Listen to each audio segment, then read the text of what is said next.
In this video, I'm going to talk about troubleshooting, how to fix and prevent a couple of the more common problems you might run into while fishing. So the first thing is the drag adjustment. Sometimes we hear from customers, if the drag's set too loose, the line won't reel. You'll crank the reel and it won't bring anything in.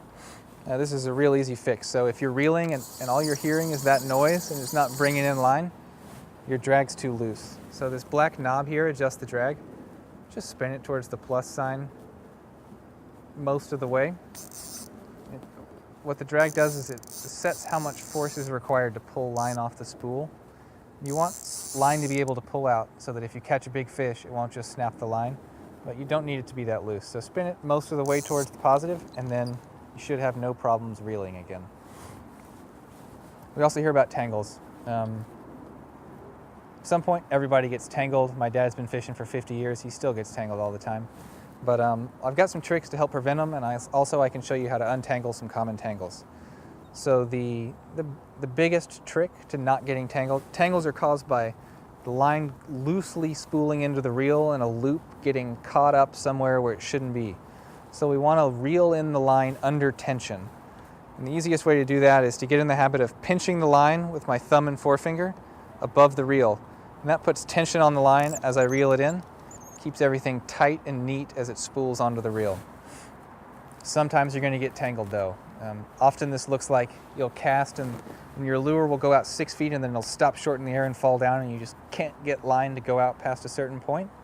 And if that happens, it's usually pretty easy to fix, but you're going to need to open up the reel.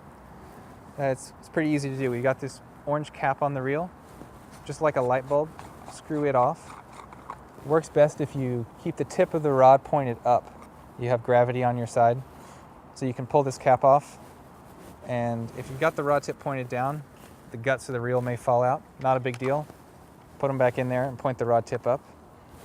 So we've got the spool with the line here. We can look at it and make sure it's all neatly and tightly spooled in there. This one is. And then this metal cap is called the spinner head.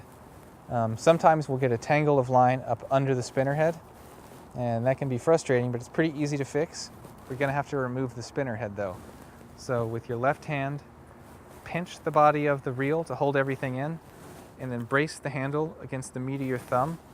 What that does is it holds everything in place and lets you pull this metal cap off, and exposes this post deeper in the reel. If you've got a tangle in there, there might be a mess of line around that post. You can press the reel release button and the post slides up some. It'll buy you some more room. Pull that mess out of there or cut it. Usually you can just pull it out. And then we're going to replace this spinner head. It's got a threaded hole in the middle. It just screws right back onto that post where you pulled it off. Thread it down snug but not too tight. And then replace the orange cap. Same deal. Thread it on. Make sure you're not getting it cross-threaded. Thread it on. Should screw down nice and snug. You should then be good to go.